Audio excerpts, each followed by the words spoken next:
What is up, my fellow gamers? Welcome to the channel. I am the Lethal Shinobi, and today I would like to share with you my top 7 tips to aid you here on your journey through GodFall. Let's get into it. Starting with tip number 1. The first thing to do after you finish the campaign, guys, is to unlock all of the Dreamstones. Don't worry too much about unlocking the Valor Plates just yet. Doing this first allows for a few things. Dreamstones will give a ton of XP for killing enemies and completing the main task. It will also provide loot at the Dreamstone level, and some have additional skill points as a reward. Doing all of this will see you get to level 50 faster, and once you reach there, you can now circle back to obtaining the sigils for the Valor Plates, as loot will now be scaled to level 50. This will save you time in the long run for finding items that are usable in the endgame. One additional thing to remember, guys, is you don't need to waste time grinding the Dreamstones until you run out of stability. Go ahead and complete the main boss mission straight away to unlock the next difficulty level. Repeat this process until you reach the level 50 Dreamstone or reach level 50 yourself. Let's get into tip number 2. So once you start to obtain loot in the game, you'll realize that it can be a bit of a pain to manage it. To stop you from having pages and pages of items to go through, first off, you want to start off by deleting any items that are not level 50, no matter what the role is. The difference in power level means that none of the items below the level cap are really worth investing resources in to upgrade, and will put you at a disadvantage in endgame activities. Secondly, thanks to the recent patch update, we can now delete a bulk of items at the same time. The way in which I do this is to delete all items of uncommon and common rarity. We're only interested in the rare items and above. This is for the simple fact that common and uncommon items have no primary traits. Once you have obtained a few good rolls on rare and epic gear that you like, you can start to increase these filters to gradually bulk salvage these items. Augments are slightly different, guys, as I feel it is necessary to have a variety of rare and above augments. All you would do in this scenario is to change the first filter option to all except augments, and then add the secondary filter accordingly. Let's move on to tip number 3. Sticking to the theme of loot, once you start acquiring multiple of the same legendary items, the question becomes to salvage or not to salvage. The easiest way I find to do this is to be ruthless if there is no synergy in the item's secondary traits. There are different categories that all of the game systems and mechanics fall into and will become familiar to you once you start creating your own builds. I can cover this in more detail in a separate video if you guys are interested. Overall, look for the items that have synergized secondary traits that support the primary ability, and delete the rest that have random bonuses for different mechanics. This will keep your inventory page condensed and less overwhelming to work with when building your Valor Plates. This excludes items with double primary traits and primal loot, as these are much rarer items which we will get into later in the video. Moving on to tip number 4.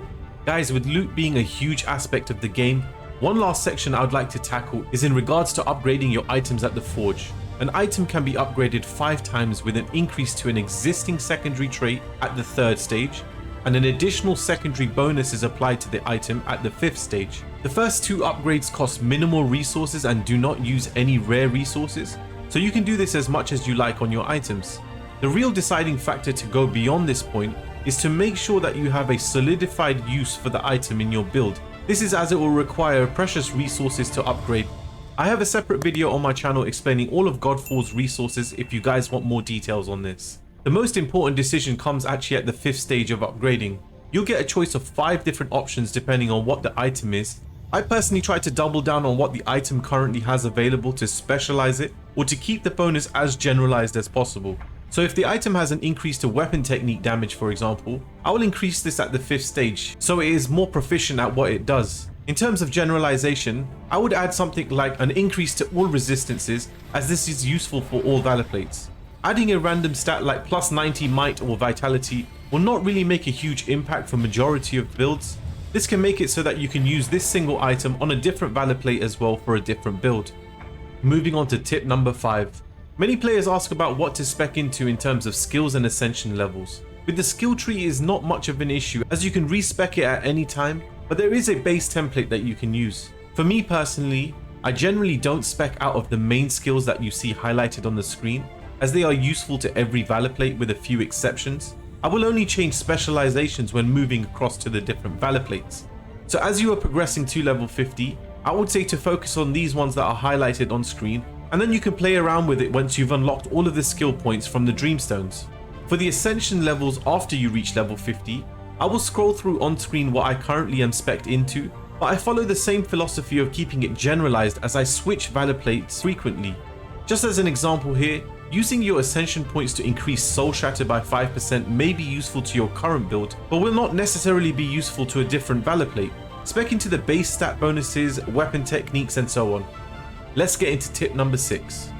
We spoke a lot about different loot types, but what are they and where do you obtain these? There are 4 different loot types in GodFall. First off, we have the normal legendary items. These drop with a single powerful primary trait and have 3 secondary bonuses. They can be farmed from anywhere in the game. Next, we have primal loot. These are essentially the same as legendary items, however they have a powered up version of the primary trait and can only be found in the Ascended Tower of Trials. Next, we have legendaries with double primary traits. These are exactly what they sound like and can drop with 2 powerful primary bonuses. The weapons in this category are exclusively available from the Ascended Tower of Trials, and in addition, there is a charm and an amulet with double primary properties. There is a separate video on my channel covering these if you are interested in checking these out. Finally, we have the newest loot type in the game, which is called Cursed Loot. These items have a single powerful specialized primary trait and have up to 3 negative stats called curses on them when they drop. To lift the curse, you must complete the tasks associated with them to awaken the item and turn them all into bonuses. These can be found exclusively in the new Lightbringer game mode. So once you've finished all the Dreamstones and reach level 50, the way that the end game works at the moment is that you would go into Lightbringer, obtain a bunch of cursed loot, and this will either take you back into Dreamstones or take you into the Ascended Tower of Trials in order to lift the curses. Finally, let's get into tip number 7. This one is focused around the settings in the game, as one of the most irritating features in the game in my opinion is a lock-on system. Trying to take down an enemy or use Archon Fury sometimes will make you lock onto a target accidentally and causes the game to feel like you're not in control as the camera begins to feel sluggish. Another problem is sometimes when you want to throw a polearm or sword, it will not target the enemy you are facing as aim assist will kick in and choose for you. I will have my settings up on screen so you can see them, but bear in mind I play on PC and some may not be relevant to console players. To stop this from happening, I have turned off the aim assist and the lock on camera, but make sure to leave the enemy soft locking on. From my testing, keeping enemy soft locking on was helpful for making your attacks go towards the direction you are facing and allowed you to still hit weak points effectively. With the main tips out the way, I have one bonus tip that I would like to share with you from my personal experience. GodFall has a great system with each of the game modes and respects your playtime. You can effectively play for a really short or longer sessions and still find it rewarding. I would say if you have less than 20 minutes to half an hour to play, go into a Dreamstone. This is as after each round your game state is saved and you can close the game and pick up where you left off. If you are sitting for slightly longer sessions between 30 minutes to an hour, you can play Lightbringer, as you can choose when you would like to end the session by activating the amplifier. For those pure gaming sessions, Ascended Tower of Trials is the way to go, as it requires a decent amount of time commitment and does not save your game state. If you leave the Ascended Tower of Trials, you will have to start from the beginning again.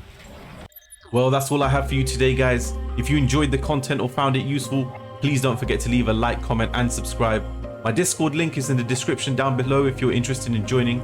I want to thank you all for being here, and as always, I wish you all a blessed day and I will catch you in the next one.